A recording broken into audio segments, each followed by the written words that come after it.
Hey there, fellow Doctor Who fans, and welcome to episode 3 of Who on Who, the podcast devoted to the review of classic series Doctor Who episodes released on DVD in the United States in no particular order. My name is David Huey, and I'll be your host as we review the first Doctor adventure, The War Machines, starring William Hartnell.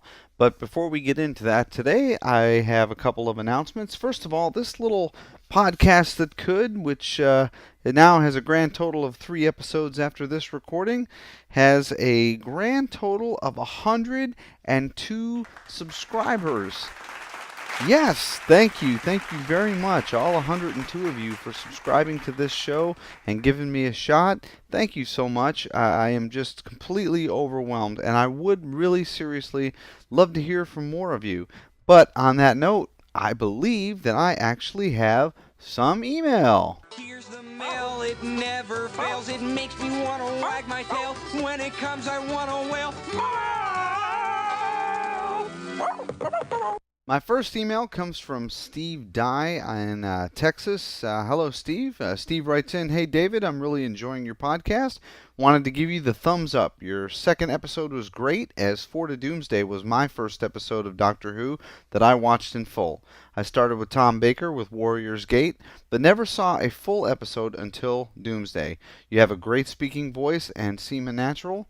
While I know you're concerned with spoilers, I think you shouldn't concern yourself with that.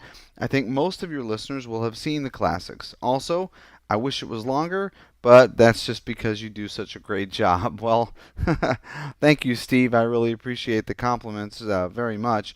As for Four to Doomsday, I enjoyed it as well. I really did enjoy watching it again and reviewing it.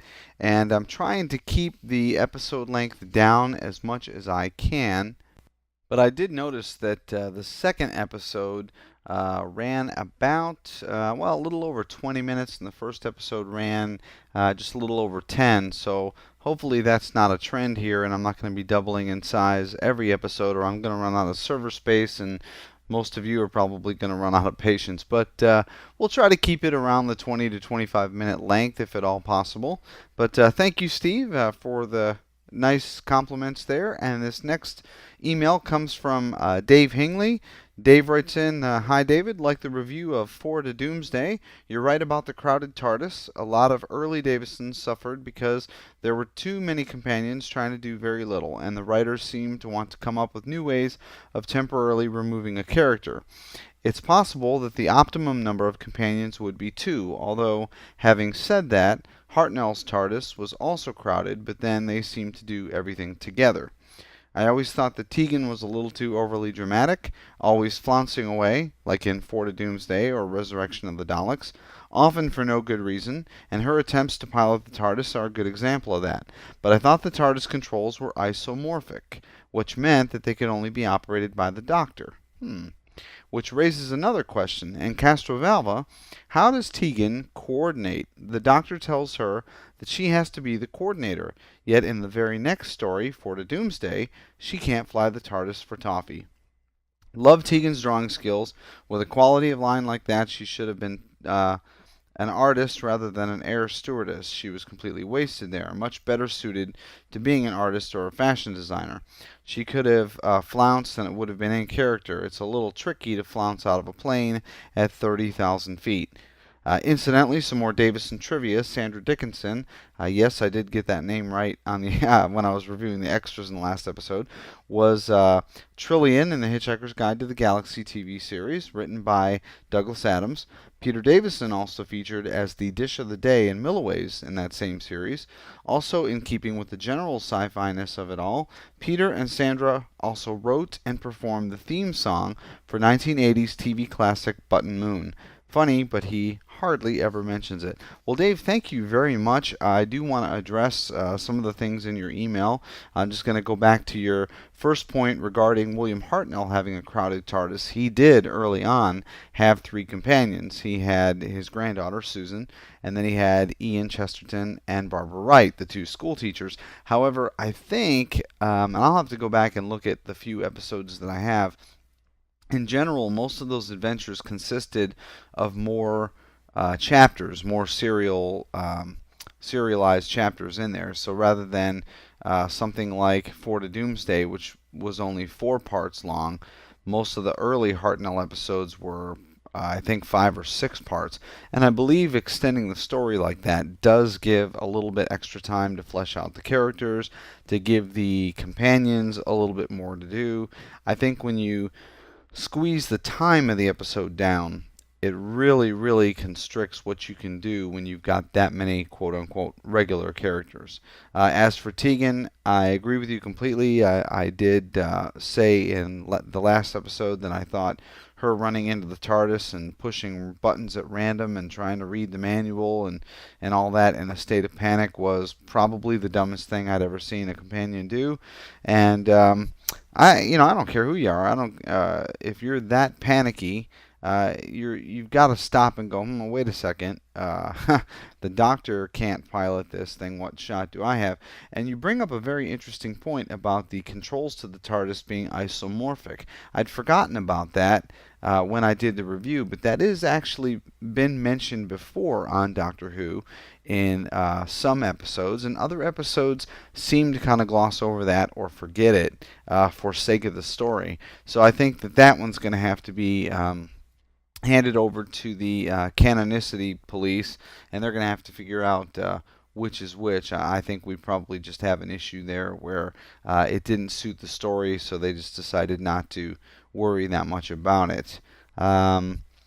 Thank you for the flesh out on the Peter Davison trivia as well, Dave. As always, it is a pleasure to hear from you, and hope to hear from you and everyone else again.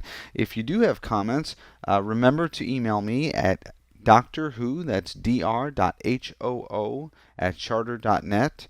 Would love to get your comments and any feedback, so some suggestions on future episodes or DVDs that you would like me to review.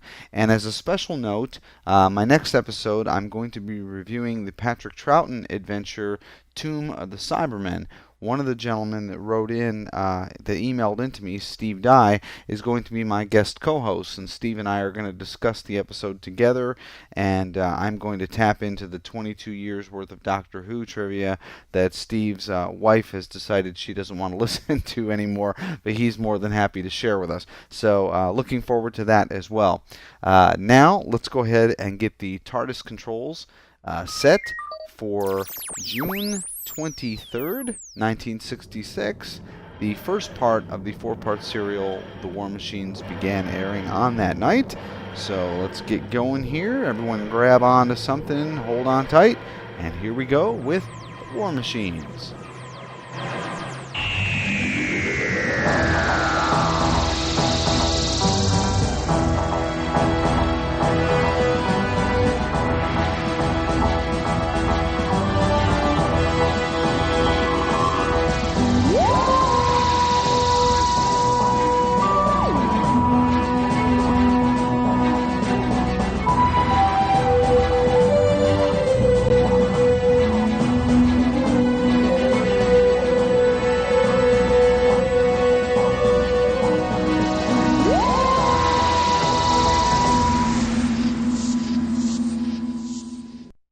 Alright, The War Machines is a 4-part serial. It is actually the 27th adventure for the Doctor.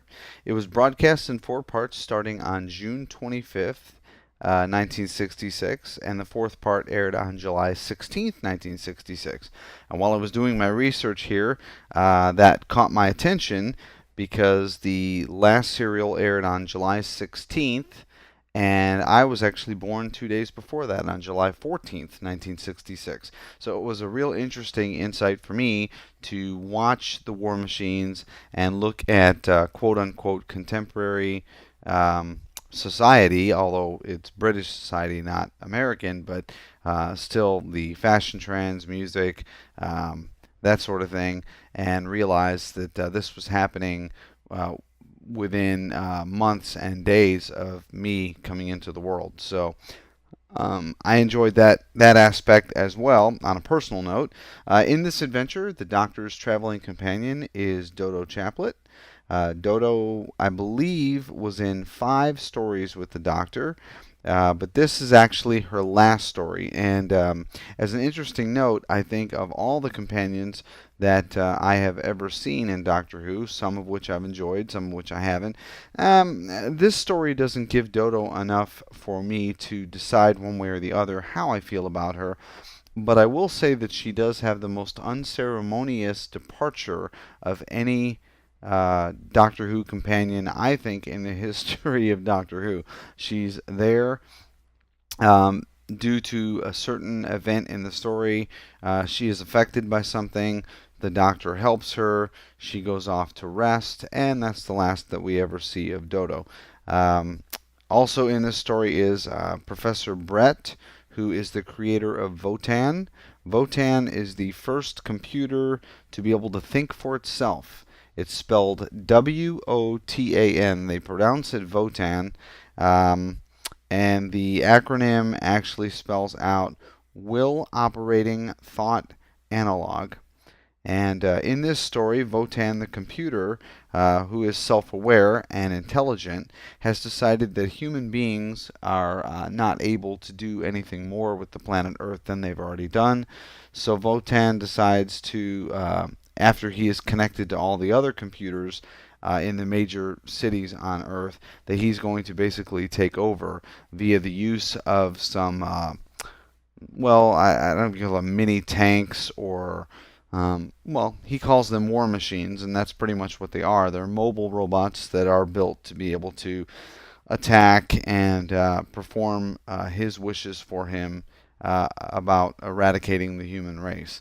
What's very interesting, I thought, was that considering this story was written most likely in the latter part of 1965 to the early part of 1966, it's a very close story in comparison to the Terminator stories, where isn't that exactly what Skynet does? Where Skynet comes in and decides it becomes self-aware and decides that humans need to be eradicated because they're not really worth anything, and it, rather than creating the quote-unquote war machines, creates the Terminator.